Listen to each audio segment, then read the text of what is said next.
In a nationally televised House oversight hearing, Jasmine Crockett and Kevin McCarthy clashed over a sharp accusation. Did McCarthy funnel more than $250,000 in political funds into personal luxury while asking the public to tighten their belts? He opened by mocking her as a budget drain and a media stunt. But just minutes later, Crockett flipped the entire room with evidence that shook America. If this is how the powerful spend our trust, then what else are they stealing behind our backs? Stay with us. This is a story worth every second of your time. The marble walls of the House Oversight Committee chamber stood silent witnesses to a political reckoning. The room, packed shoulder to shoulder with aides, reporters, and stone-faced lawmakers, crackled with anticipation as cameras blinked red, live feed rolling nationwide. This wasn't just another hearing. This was a staged war zone, and everyone knew who was about to walk into the fire. The agenda was clear: to investigate Kevin McCarthy's alleged misuse of PAC funds totaling over $250,000, funneled into private resorts, Age Bordeaux, and luxury suite tickets to Lakers games, all during a time when Americans were drowning in inflation and evictions. The irony was acidic. Jasmine Crockett, the firebrand congresswoman from Texas, had triggered this very hearing after weeks of combing through financial records buried under procedural fog. Young, black, razor-smart, and relentlessly unfiltered, she'd become a lightning rod, praised by the unheard, vilified by the powerful. And now she was moments away from confronting the man whose empire had once towered over this very chamber. But today the roles were reversed, and the crown McCarthy once wore was hanging by a thread. When he entered, it was with the swagger of a dethroned monarch still pretending the throne hadn't been pulled from beneath him. Kevin McCarthy didn't walk. He glided, flanked by loyal staffers gripping manila folders like shields. The buzz from the press pit swelled. Cameras snapped in bursts, reporters whispering into mics as if they were narrating the return of Caesar. He took his seat without looking at anyone, yet radiated the cold confidence of a man convinced this was still his arena. His suit was immaculate, his hair meticulously parted, his face unreadable. But his eyes carried defiance, not remorse. Across from him, Jasmine Crockett sat silent, poised, fingers resting lightly on a stack of sealed documents. She didn't blink. She didn't breathe heavy. She simply stared, as if calculating every inch of his presence. She knew the weight of the moment, not just for her, but for every voice silenced by men like him. She wasn't just here to ask questions. She was here to expose the cost of power and the men who spent other people's futures to buy it. And just as the silence began to settle across the chamber like fog before a storm, Kevin McCarthy leaned into the mic, not to answer questions, but to throw the first punch. He tapped the mic once. The sound echoed, sharp and intentional. Then he looked out across the room, calm, composed, and ready to strike. This committee, or he began, voice steady and rehearsed, was meant to hold people accountable, not to help someone build their personal brand. He didn't name Jasmine Crockett right away. He didn't need to. Every eye in the room knew exactly who he meant. Some of us came to Congress to work, he went on, tone tightening, to write laws, to serve the public. Others came to go viral. The dig landed. There were small laughs from the Republican side, the kind meant to sting more than entertain. McCarthy leaned back slightly, smirking. "Let's not pretend this is about real oversight anymore," he added. "It's about who can get the most retweets, the best soundbite. Congresswoman Crockett isn't serving the people. She's using this place as a stage.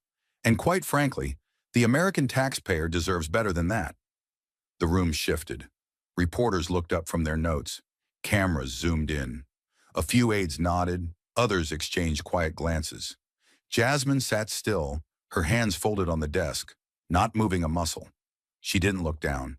She didn't break eye contact. Her face said nothing. But her eyes said everything. They were focused, sharp, locked onto McCarthy like she was measuring the exact moment to strike. Around her, the laughter grew, polite but pointed. One conservative aide whispered, "That'll be trending in 5 minutes." Another chuckled under his breath, "She won't recover from that." But Jasmine didn't flinch. She didn't raise her voice, because she wasn't here to win a moment. She was here to reveal a pattern, and she knew better than anyone. The louder they laugh at you, the more afraid they are of what you're about to say next. But McCarthy wasn't done. Not when he smelled weakness. With the press still feeding on his opening jab, he shifted gears, not to defend himself, but to drag Jasmine deeper into a narrative he had carefully prepared to control. He reached down and lifted a crisp stack of paper with the precision of a showman who knew his next move would dominate headlines. Since transparency is the theme of the day, he said, eyes scanning the chamber, let's take a look at the spending habits of one of our loudest members. He flipped the first page with deliberate slowness, letting the silence stretch long enough to spark tension. Then he read aloud, not evidence, but ammunition, a list of office expenditures pulled out of context, exaggerated in tone, and framed to sound scandalous. $6,412 on staff travel in Q2. Another $2,300 on community outreach mailers. Thousands in district meetings, none of them audited. You call that fiscal responsibility? His voice sharpened, leaning into every syllable with the confidence of a man who had turned truth into theater. The numbers weren't illegal, weren't even unusual, but framed in the right light, they became suspicion. That was all he needed. This is what hypocrisy looks like, he declared, turning to the cameras. The progressive left rails against corruption while hemorrhaging taxpayer dollars with no oversight of their own. The effect was immediate. Republican lawmakers clapped like trained jurors, satisfied not by justice, but by the performance of it. A Fox News producer, seated near the wall, tapped rapidly on her phone. Within seconds, a tweet exploded onto the timeline. Crockett spending exposed. Glass house, meat stones. The chamber buzzed. Reporters leaned forward. Laughter, smug and rehearsed, spilled from McCarthy's side like a leak of power reclaimed. On the surface, it was working. The narrative was tilting. The room was shifting. And Jasmine, she didn't respond. Her face didn't change. She didn't even blink. But beneath her calm, the unfairness of it all pressed like a weight on every rib. She was being painted as the problem by the very man under investigation, the one who used PAC money to fund beachfront retreats and private box seats was now wagging his finger at staff coffee budgets and town hall flyers. It was a masterclass in projection, and every second of it was being televised. But Jasmine Crockett didn't interrupt, because she knew real power doesn't panic, it prepares. The chamber had turned against her, not with shouts or slurs, but with something colder, the quiet complicity of those who knew better and chose to disappear anyway. Jasmine leaned toward her mic, voice steady but edged with urgency. Mr. Chair, I need to respond to... Click. The microphone snapped off with surgical precision, as if someone had been waiting for that exact moment. She blinked, not in surprise but in calculation. Around her, no one stirred. The Democrats, her colleagues, her supposed allies, kept their eyes down. One adjusted his glasses, another tapped his pen. Not a single one looked her way. They weren't confused. They were afraid. Afraid of being next, afraid of McCarthy's media machine, afraid of being accused of siding with the angry black woman trope that political survival demanded they avoid. Jasmine pressed the button again, firmer this time. I will not allow false claims. Click. Cut off once more. No ruling, no objection. Just silence. Institutional, deliberate, and unmistakably targeted. The kind of silence that doesn't happen by accident. It happens because someone wants it that way. McCarthy seized the moment like a wolf that smelled blood in still water. He turned slightly, not even facing her fully, and let the venom slide from his tongue like it was casual truth. Congresswoman, he said with that same smirk, the one meant to belittle without breaking a sweat. When you've learned how real politics works, feel free to come back and speak with the grown-ups. Laughter spilled across the aisle, not loud but cruel, condescending, controlled, the kind of laugh that carries history behind it. Jasmine's jaw locked, but she didn't speak, because she knew that if she did, they'd turn her tone into the story. They'd weaponize her volume, not her facts. What made it worse wasn't just the insult, it was the silence that followed. The silence of Democrats who knew the truth, who had read the same reports, who knew this hearing had started because of her work. And still, they said nothing. It wasn't just isolating, it was betrayal. Designed, precise. And yet Jasmine didn't crumble. She didn't fold.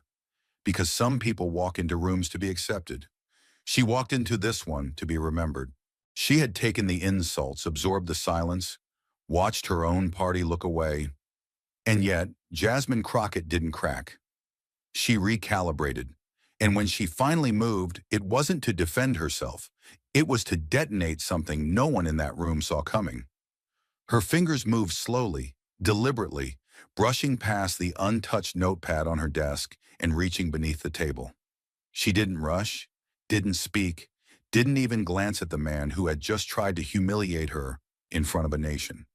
Instead, she pulled out a black folder, thick, crisp-edged, and sealed with a security clasp that clicked open like the cocking of a gun. Across the front, in red block letters, it read, "PAC disbursement, Rancho Palos Verdes, confidential." The room tensed. A camera on her left zoomed in, catching the words with crystal clarity. Screens lit up in the press gallery. Reporters sat up straighter. For the first time in the entire hearing, the silence wasn't meant to silence her. It was anticipation. She placed the folder on the table, perfectly centered, and tapped the cover once. Not hard, not loud, but with purpose. Then she looked up, her voice soft but unshakable, and said, "I only have a few questions and a few disbursement records." It wasn't a rebuttal. It was a warning. No raised voice, no fiery speech. Just 10 words in a classified file that carried more weight than every insult McCarthy had hurled combined. The power dynamic in the room shifted, subtly, almost imperceptibly, but it shifted. Her posture didn't change, but something in the air around her did. It was the quiet before the reckoning. The moment when everyone watching realized this wasn't going to end the way they thought. The folder was open. The silence was suffocating. And in the space where McCarthy had once controlled the narrative, Jasmine Crockett began dismantling it. Not with volume, but with verifiable numbers that hit harder than any insult ever could. She didn't raise her voice. She didn't need to. Power, when real, doesn't announce itself. It simply takes the room. With deliberate calm, Jasmine Crockett lifted the first page from the folder, its glossy finish reflecting the overhead lights like the surface of a blade. Her fingers were steady, her face composed, but her eyes burned with precision. "Let the record reflect," she began, sliding the document onto the desk where the cameras could see it, "that former Speaker Kevin McCarthy authorized $42,100 in PAC funds for a 6-night stay at Terranea Resort, Rancho Palos Verdes, oceanfront suite, private chef, spa services." A collective breath caught in the room, not gasps, not yet, but something worse, that creeping shift in temperature when truth starts slicing through illusion. She flipped the page. On June 14, $11,200 was billed to a Napa Valley wine retailer. 6 bottles of Chateau Margaux, 2000 vintage, shipped directly to a non-listed residential address. Murmurs rippled across the benches. Laptops clicked open. Phones were already recording. Crockett didn't glance up. Her focus was surgical, her tone clinical. She wasn't prosecuting. She was dissecting. On July 3rd, another $34,000 was processed for what the disbursement form calls strategic outreach. She paused, turned to face McCarthy. The attached invoice is for a VIP suite at the Lakers-Celtics game. Private entrance, bottle service, parking for 3. McCarthy's lips twitched, but the smile never fully formed. His jaw clenched instead. His fingers, once folded confidently on the table, began to twitch against his palm. The laughter that had filled the room earlier had gone still. It was replaced with the rhythmic tapping of reporters typing as fast as they could, and the nearly imperceptible hum of broadcast equipment shifting focus from him to her. She pulled out another document, this one color-coded, every line item matched to a PAC debit, each time-stamped, categorized, and cross-verified. In total, she said, tapping the top of the summary page, $258,400 in unexplained expenditures. Then slower, all filed under terms like wellness consulting, outreach engagement, and, my personal favorite, relational development. There was no sarcasm in her voice, just clarity, just truth, sharpened to a point and placed directly under the spotlight. McCarthy let out a short laugh, dry, defensive, the sound of a man trying to brush off a building collapse. Context matters, he muttered, more to himself than anyone else. But no one saved him. No one jumped in. Even the Republican side, previously so full of swagger and smirks, had gone unnervingly quiet. A few members scrolled their phones. One adjusted his tie and avoided eye contact. Jasmine took a breath, then placed a printed image in front of the committee. It was a still frame from security footage. Time-stamped the exact date of the strategic outreach invoice. It showed McCarthy exiting a private elevator at Crypto.com Arena, a PAC staffer trailing him, holding what appeared to be a gift bag and bottle. She didn't say a word. The image said enough. The projection screen behind her flicked on. The same document she had held up now appeared in high resolution for all to see. She spoke again, and this time the voice wasn't calm. It was steady in a new way, colder, tighter, as if each word carried the weight of a promise. This isn't about receipts.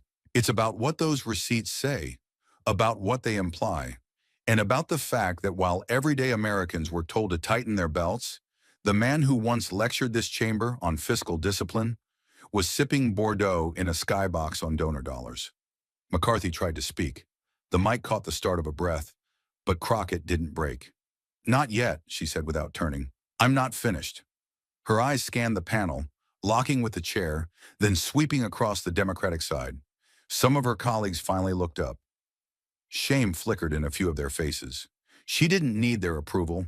What she needed, and had just taken, was control of the room. She pulled one final sheet from the folder, slid it beneath the camera lens, and read, Line 47, August 19th, Community Outreach Meeting, $5,700. Location, Soho House, Malibu. Attendees, undisclosed. She let that hang for a moment. There's no record of minutes, no posted agenda, no guest list. Just a line item and silence. The documents were now public, the numbers undeniable, and the oxygen in the room had thinned to a wire's edge. Jasmine Crockett leaned in, not to argue, not to retaliate, but to ask the one question that sliced through the noise like glass through silk. She didn't speak right away. She let the silence stretch, not as a pause, but as pressure. Every second another turn of the vice on a man now exposed. McCarthy sat across from her, still gripping the arms of his chair. The faint smile on his face stretched thin and hollow. She watched him for a beat longer, studying the performance unraveling behind his eyes.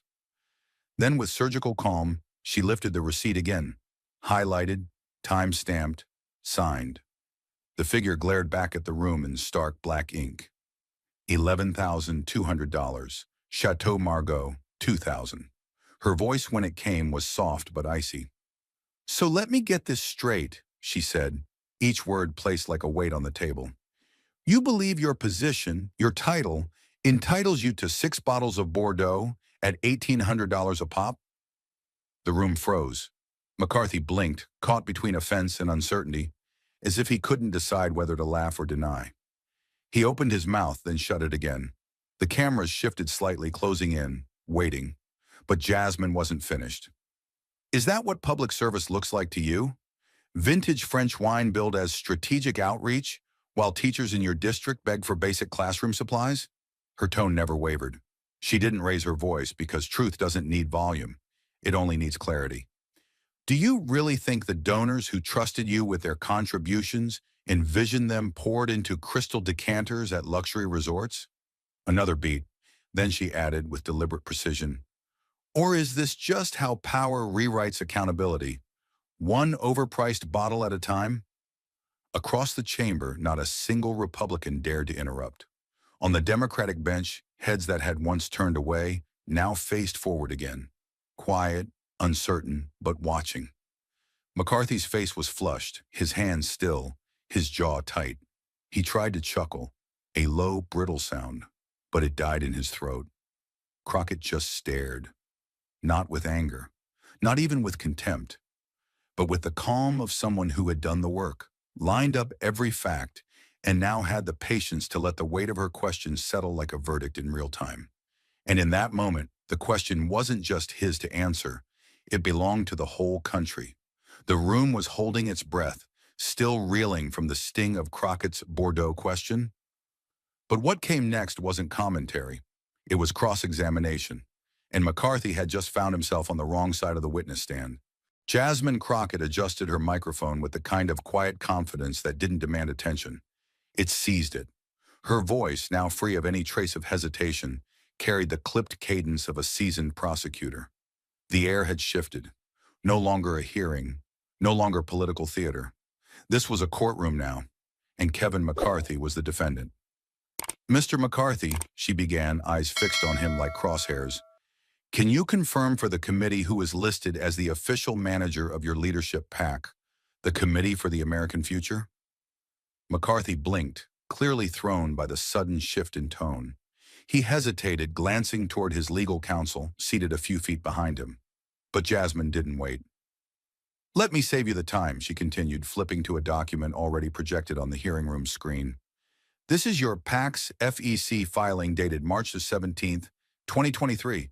It lists one Christopher Bell, your personal executive assistant of 5 years, as acting treasurer and authorized disbursement officer." Her voice hardened. "Is that correct? Yes or no?" McCarthy licked his lips, clearly calculating.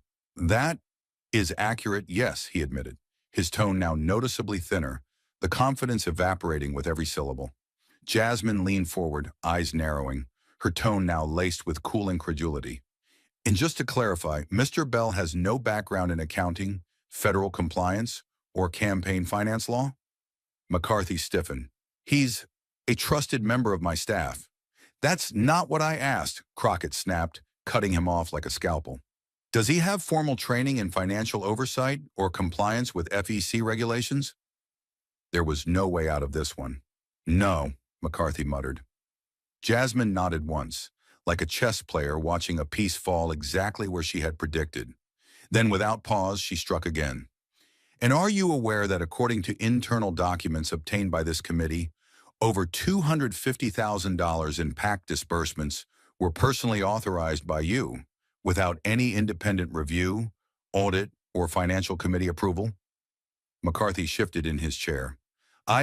This isn't a trick question, Mr. McCarthy," she said, her voice calm, but now lethal in its precision.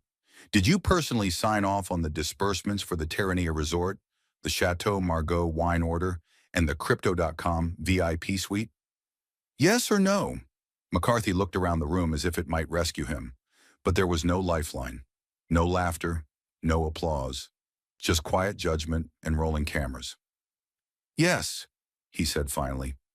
It wasn't a confession, it was surrender. Jasmine took a slow breath. Her tone dropped, low and cold. "Mr. McCarthy, are you aware that what you've admitted under oath today may constitute a direct violation of federal campaign finance laws prohibiting the personal use of political donations?" I believe there's room for interpretation." "That's a yes or no legal question, Mr. McCarthy," she shot back. "Are you aware that what you've admitted under oath today places you under the jurisdiction of potential campaign finance violation statutes?" McCarthy froze. The color drained slightly from his face. "Yes," he said, barely audible. Now the room stirred, not in chaos but in realization. Reporters sat straighter. Keyboards clicked with fresh fury. C-SPAN's camera panned in tight on Jasmine's face, composed and unshaken. The weight of the nation now pivoting toward her every word. She didn't stop. "I am formally requesting that this committee submit today's transcript and related financial exhibits to the FEC and the Department of Justice for independent review," she said, now turning toward the chair. "Because this committee may have begun as a platform for deflection, but it will not end as a sanctuary for corruption." A beat of silence. Then she turned back to McCarthy one final time. You walked in here today believing your past power would shield you from present truth, she said quietly. You weaponized procedure, condescension, and the silence of others to bury what you thought no one would dare bring to light. But today, Mr. McCarthy, under oath on the record, you answered to something even bigger than this committee. She paused. You answered to the public. The room was dead still, and in that stillness, McCarthy, the former speaker, the self-styled tactician, the man who had once controlled every lever of House power, sat alone, no longer in control of the moment, the room, or even the story. He had become the story, and Jasmine Crockett, with nothing more than a file folder, a legal code, and her voice, had just rewritten its ending. The walls had already begun to close in. Fiscal violations, personal misuse, public embarrassment. But now Jasmine Crockett reached for the final nail, not forged in numbers, but in intent. And what she held wasn't just a receipt, it was a confession. Jasmine didn't raise her voice. She didn't need to. The energy in the room had shifted again. Less courtroom now, more like a detonation site just seconds from ignition. She reached slowly for a different folder.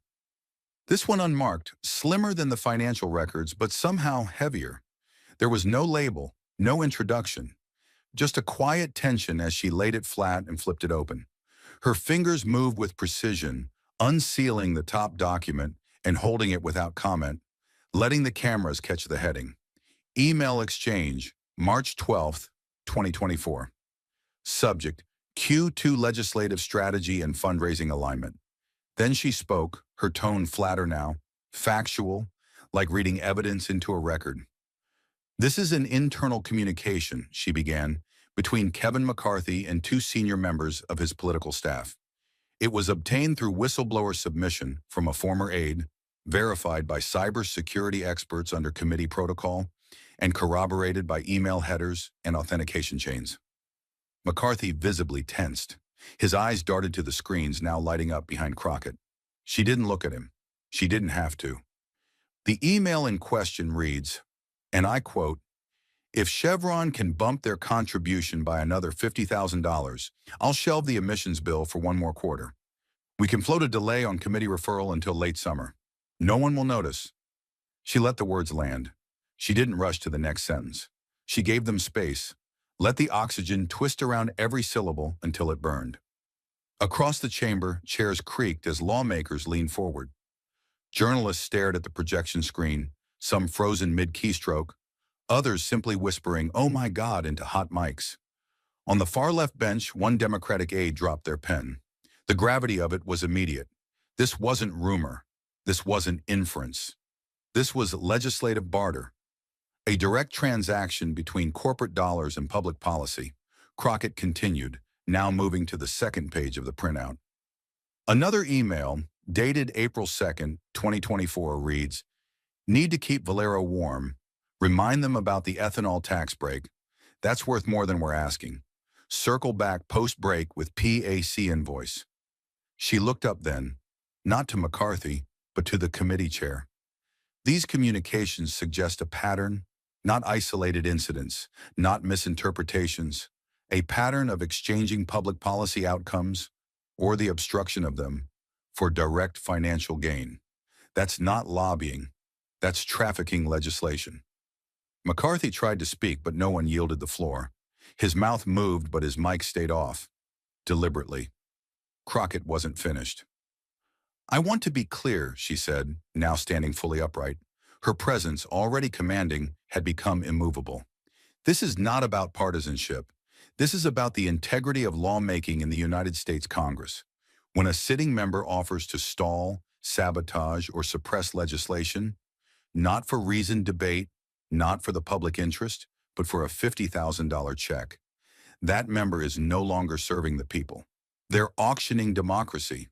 A low wave of murmurs rolled across the room. It wasn't noise. It was disbelief turning into realization. She turned back to the email. The bill referenced the emissions control measure known as H.R. 7234 was set to introduce penalties for carbon overproduction in oil and gas refining. It was expected to reduce emissions by nearly 12% over 5 years. That delay McCarthy offered in exchange for money, it meant 3 more months of unchecked pollution, thousands of additional tons of carbon into the atmosphere, and it meant nothing to him, except a line item on a spreadsheet. Now she did look at McCarthy, not with anger, not even with satisfaction, but with clinical detachment. Did you think this wouldn't surface? That you could reduce the democratic process to a casual transaction and the paper trail would dissolve into the air like exhaust? McCarthy stared ahead, face pale. His fingers twitched against the table, and the room caught it. Crockett moved closer to the monitor and brought up a third document. A response from McCarthy's deputy chief of staff. It read simply, "Understood.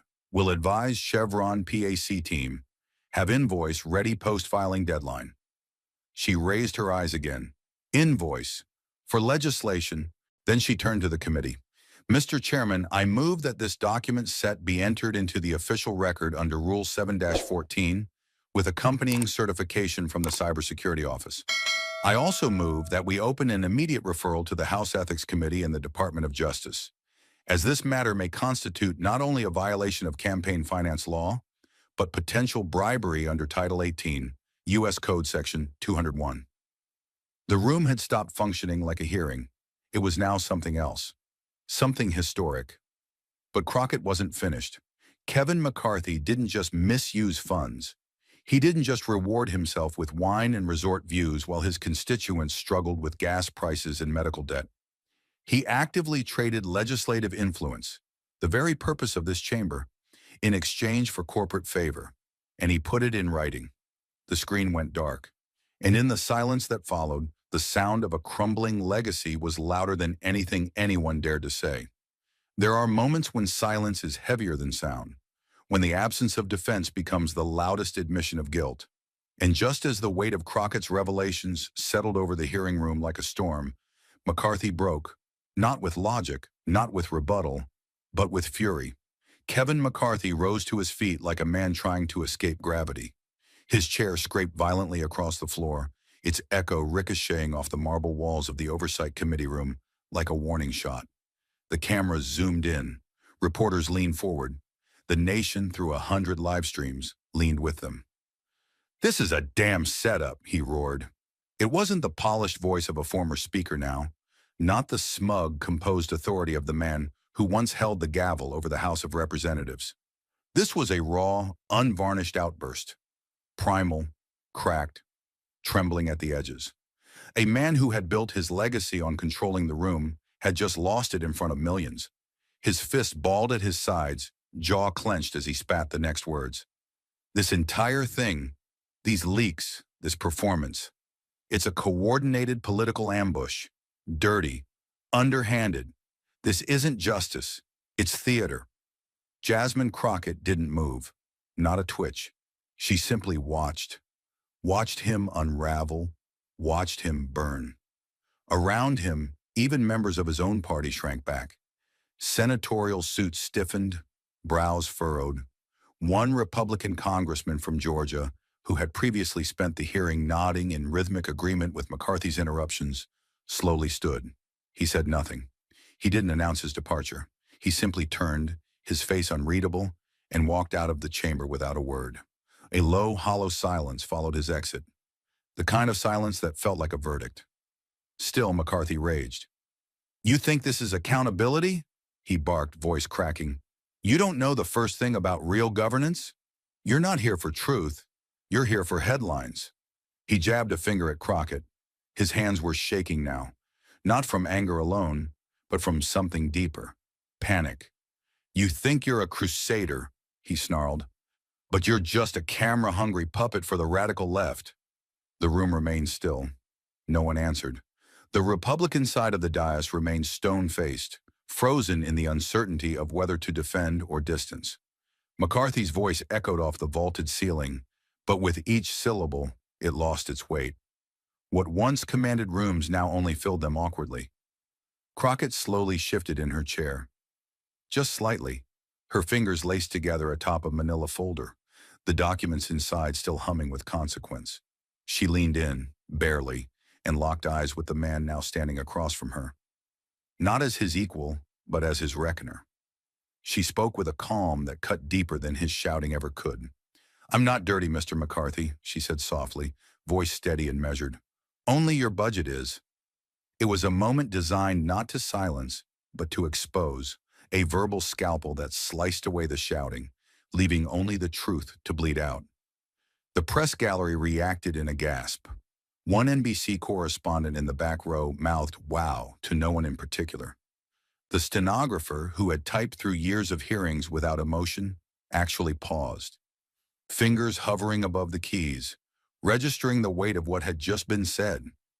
It was not just a mic drop, it was an unmasking. McCarthy froze, his arms still outstretched, his mouth halfway open. He didn't know how to answer. There was no speech prepared for this, no talking point, no pivot, just the weight of being called out, naked and raw, by a woman who refused to blink. Crockett leaned forward slightly more now, her voice still low, but each word heavy with precision. "Don't confuse exposure with attack," she said, eyes narrowed like a trial lawyer about to close. "No one twisted your words. No one forged those documents. The only thing that made this hearing dirty was your signature. On those checks, on that email, on the decisions you made, not for your constituents, but for your donors." McCarthy's hands slowly lowered to the table. His shoulders sagged. For a moment he looked around, scanning the room for someone, anyone, who might leap to his defense. But there were no allies rising, no outraged defenders charging in.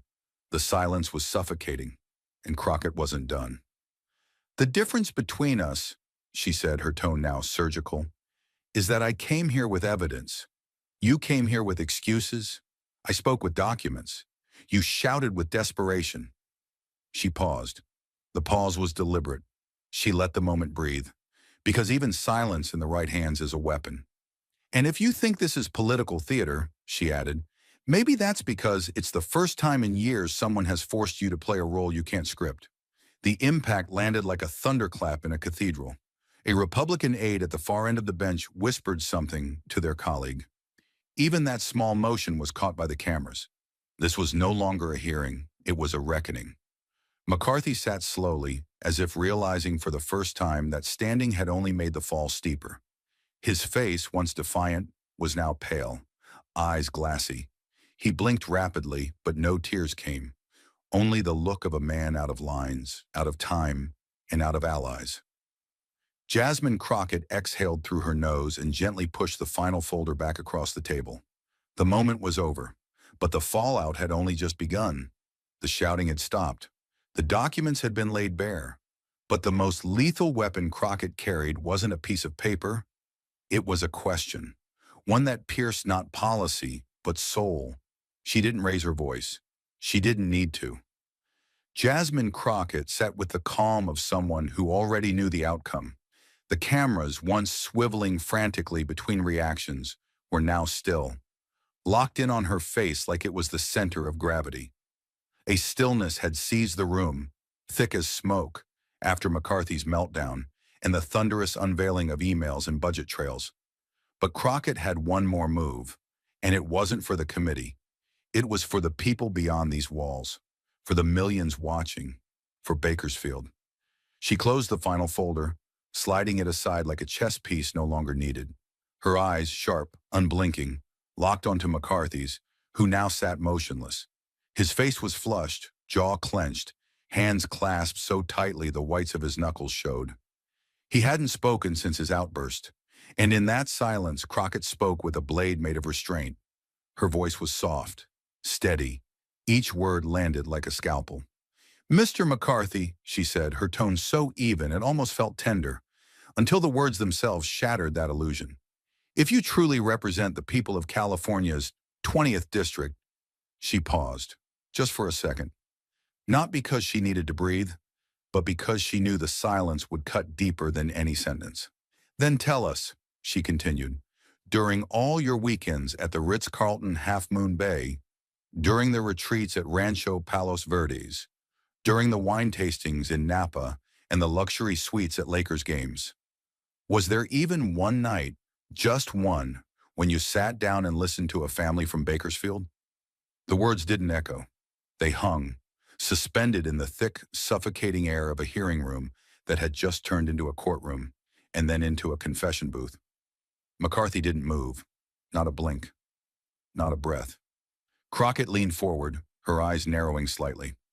"Was there a single evening," she said again, slower now, "when you traded the comfort of a five-star resort for the reality of your own constituents' lives?"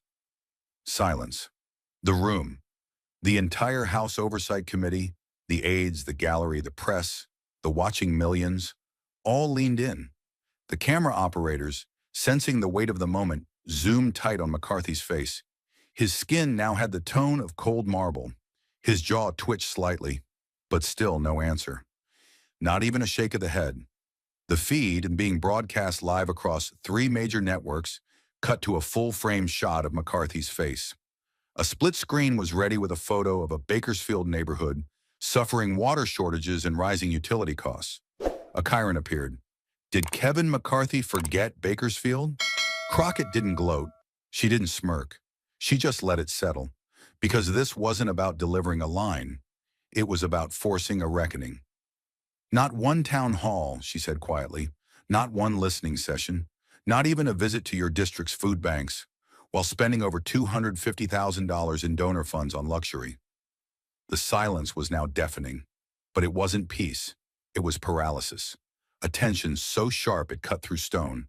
A Fox News reporter backstage whispered, "We're losing him." A Democratic aide muttered, "He's done."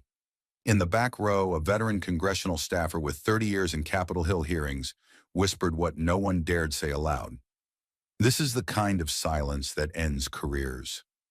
Jasmine leaned back, gently, the way a surgeon would after the last incision. She didn't gloat.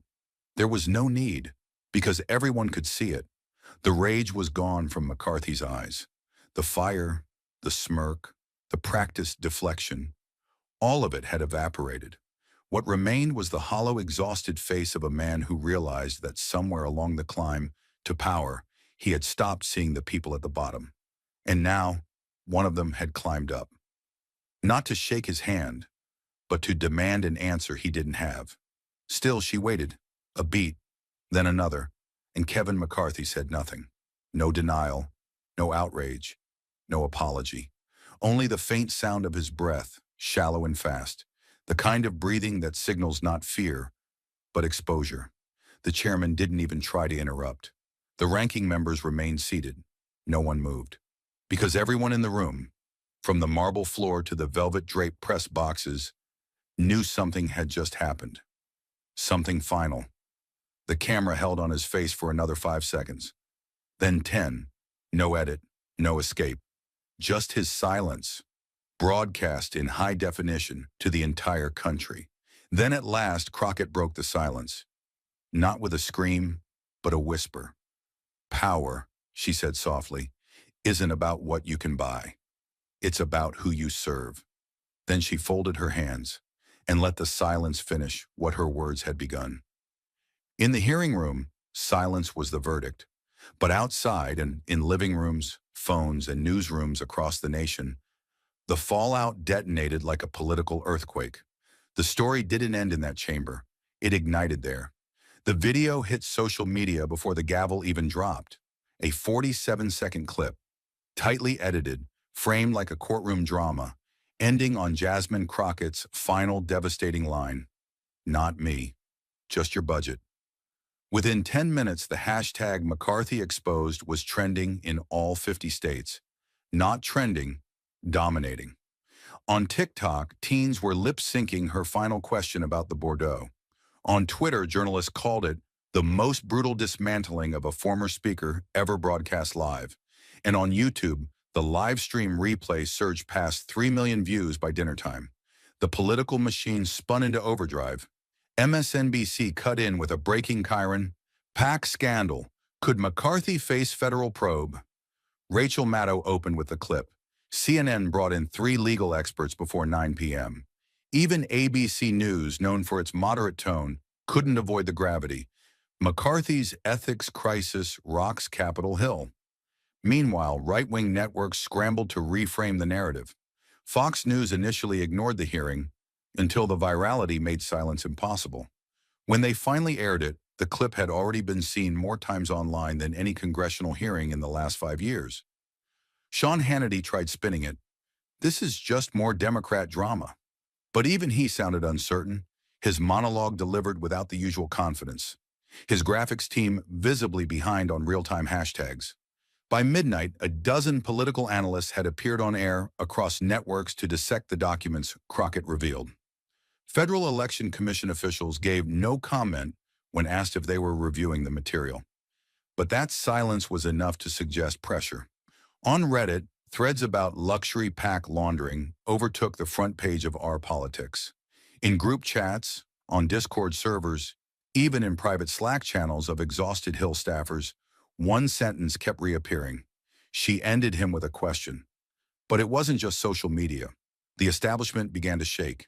Axios published a midnight report citing multiple high-level Democrats and at least 2 GOP insiders who confirmed discussions about referring the matter to the Department of Justice.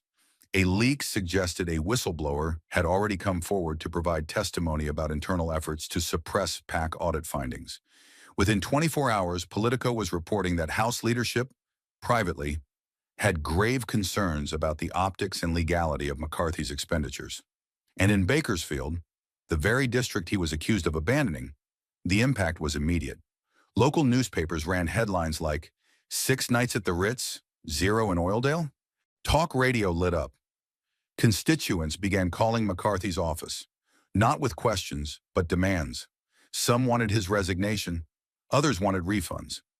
On college campuses across California, student-led protest groups seized the moment. Flyers went up overnight. One showed a black and white image of McCarthy sipping wine next to a superimposed quote, "If Chevron bumps the contribution," underneath bold red letters, "Whose future did you sell?" That morning, Jasmine Crockett's office received over 70,000 new emails. Not just praise, but requests. Requests for transcripts, for the receipts, for the documentation. The public wanted more. Not just justice, but accountability, real and unfiltered. And Crockett, knowing the storm had only just begun, gave no interviews. She let the moment speak for itself. She wasn't campaigning, she was prosecuting. In Washington, aides in the Republican cloakroom panicked. Phones buzzed. GOP leadership convened an emergency late-night call to discuss containing reputational damage. But there was no containing it. The fire wasn't inside the building anymore. It was in the bloodstream of the internet, immune to spin, powered by outrage and impossible to silence. One conservative PSC privately pulled a $250,000 ad buy scheduled to support McCarthy's 2026 re-election bid.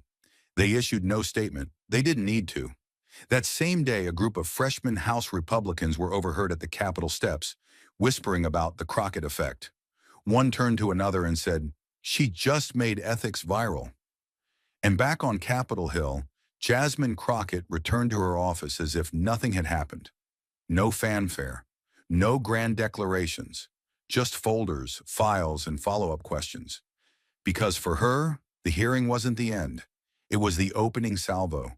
The building shook with public reaction. Outside, headlines raged and reputations burned.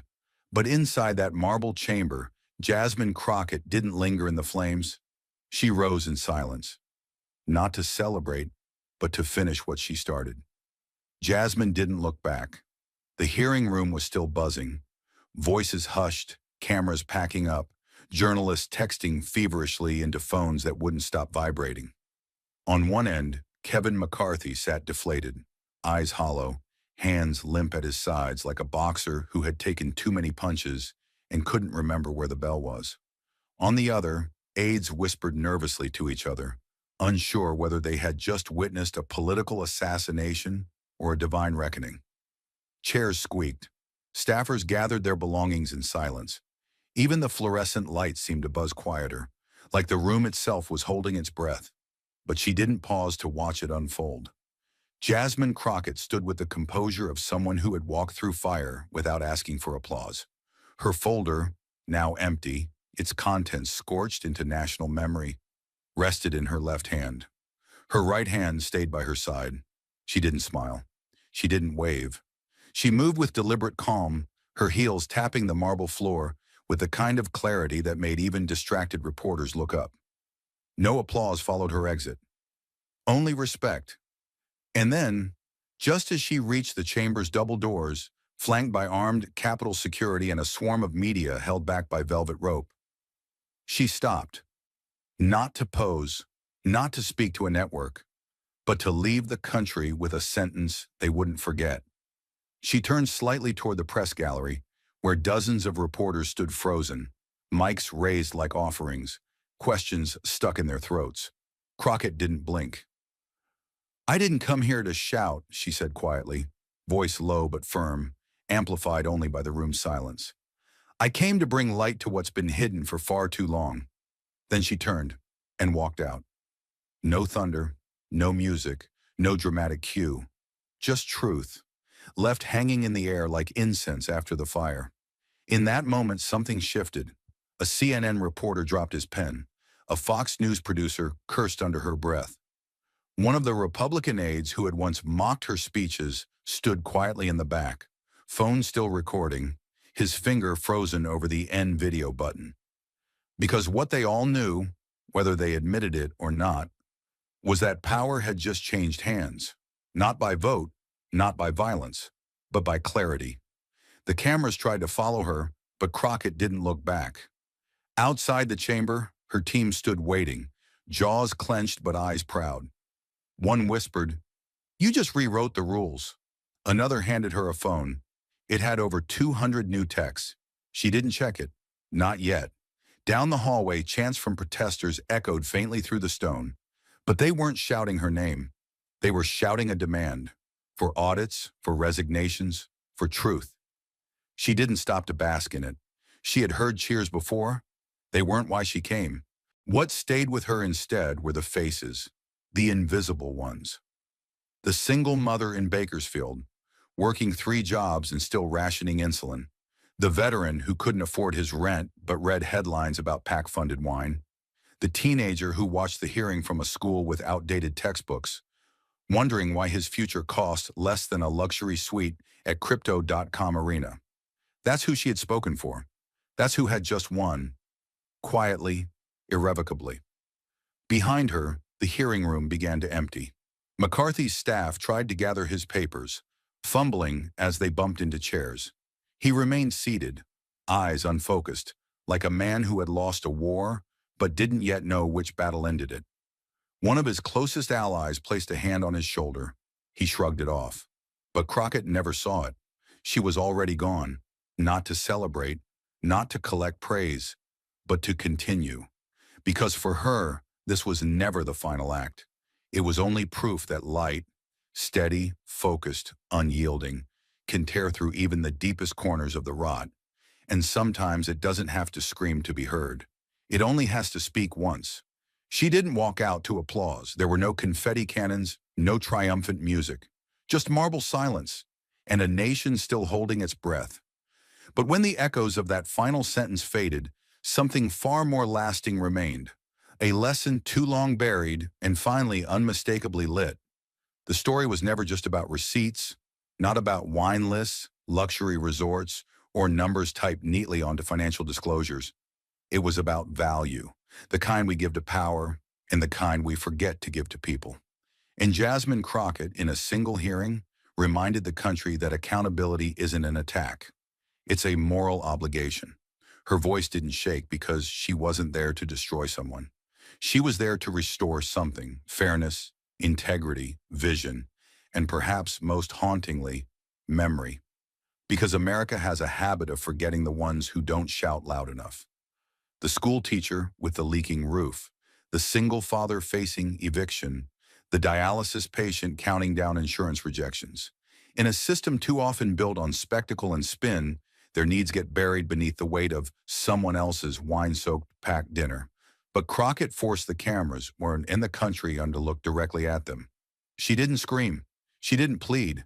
She simply refused to let silence protect power any longer. The lesson at its core wasn't about one politician's fall. It was about who we choose to protect and who we ignore when we do. It was about the fact that a man could spend $1,800 on 6 bottles of Bordeaux with political funds, while hundreds of thousands in his own district still rely on food banks that beg for funding.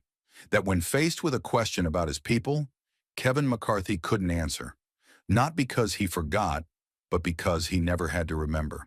And that's what Jasmine exposed, not a scandal, a disconnect between image and impact, between authority and service, between wearing the title and doing the job.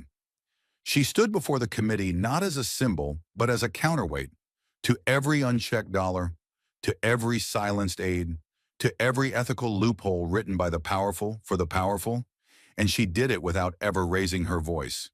Because here's the truth, when justice is undeniable, it doesn't need to yell. It just needs to show up and refuse to blink. There was something deeply human in the way she handled it all. No victory lap, no Twitter thread of self-congratulation, just a quiet line, delivered to the nation, but meant for the unseen. I didn't come here to shout. I came to bring light to what's been hidden for too long. And with that light came reflection, not just in McCarthy's camp or among his donors, but in living rooms across the country. Teachers wrote to her, nurses, union workers, even conservatives, who may have disagreed with her policies, but couldn't deny the clarity of her purpose. Because what Crockett offered wasn't just accountability, it was dignity, reclaimed from the jaws of luxury, from the hands of those who treated public service like a personal bank account. And that's the lesson, that no one, no matter how powerful, should be too insulated to answer for the lives they were elected to serve. That justice isn't always thunderous. Sometimes it walks into a hearing room wearing heels and holding sealed documents, and it asks questions no one else had the courage to ask. By the end of the week, ethics lawyers were quoting her testimony in legal filings. Professors were dissecting her hearing strategy in civics classes. Protesters carried signs with her final line beneath black and white screen caps. But Crockett wasn't in front of cameras anymore. She was back to the work, drafting letters, requesting audits, preparing for subpoenas that might follow. Because she knew something most in power forget. Truth doesn't win in one day. It wins every time you choose to show up again, even when no one's clapping. She had faced deflection, gaslighting, public mockery, even open disrespect from her own colleagues.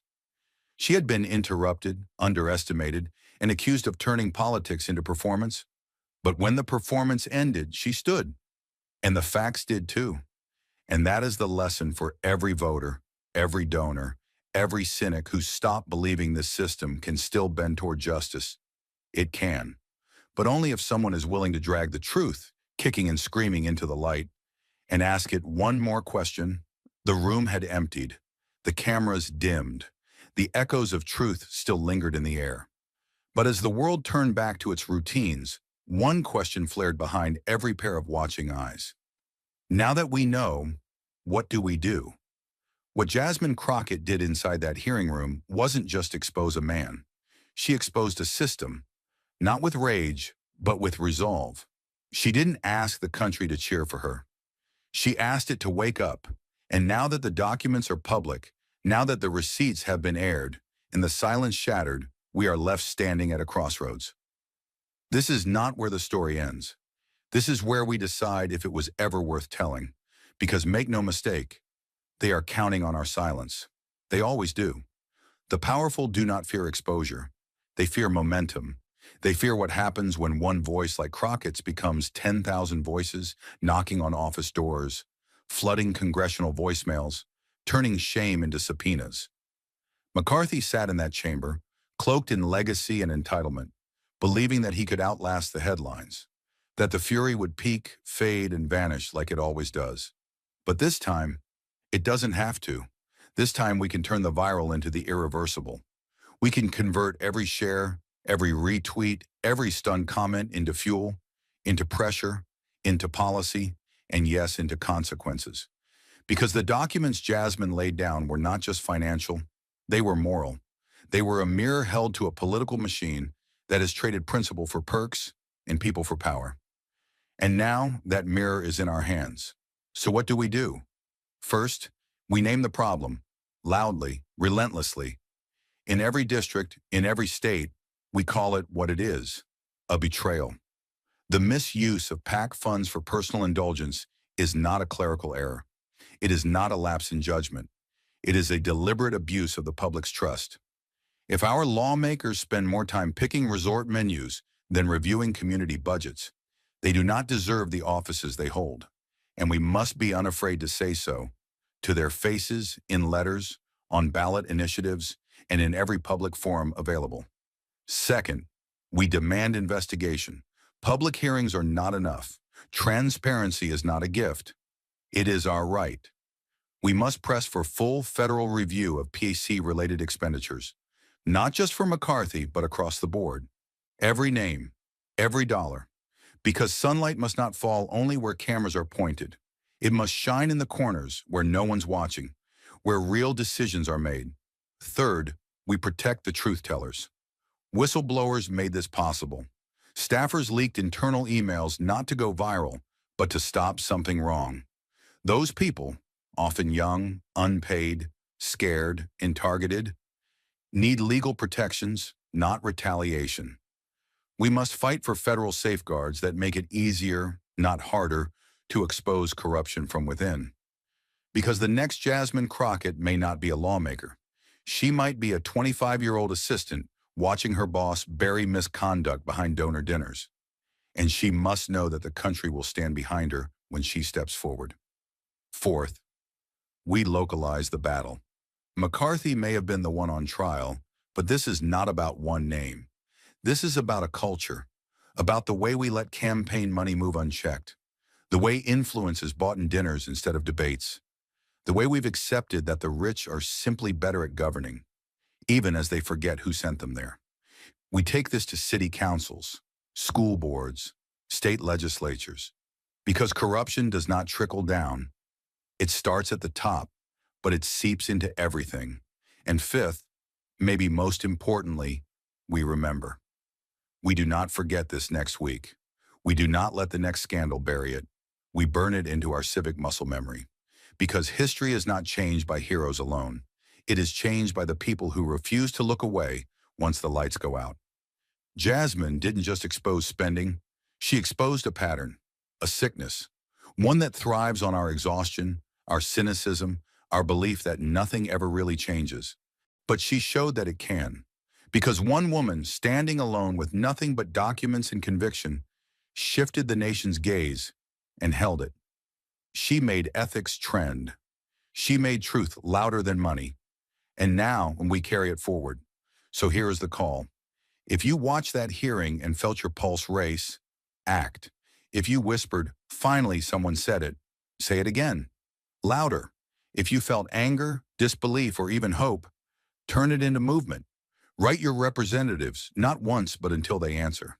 Show up at town halls, bring questions, bring facts, bring fire. Start petitions for financial transparency. Ask every candidate how their PAC funds are spent. Challenge them. Follow the money. Follow the silence. Organize panels. Teach-ins. Public forums. Make this moment echo.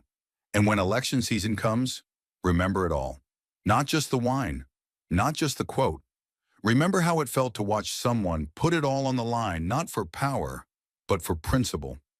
Remember the fear in their eyes when they realized the public wasn't going to look away this time. Remember how close we came, not to spectacle, but to justice. This is not about turning the system upside down.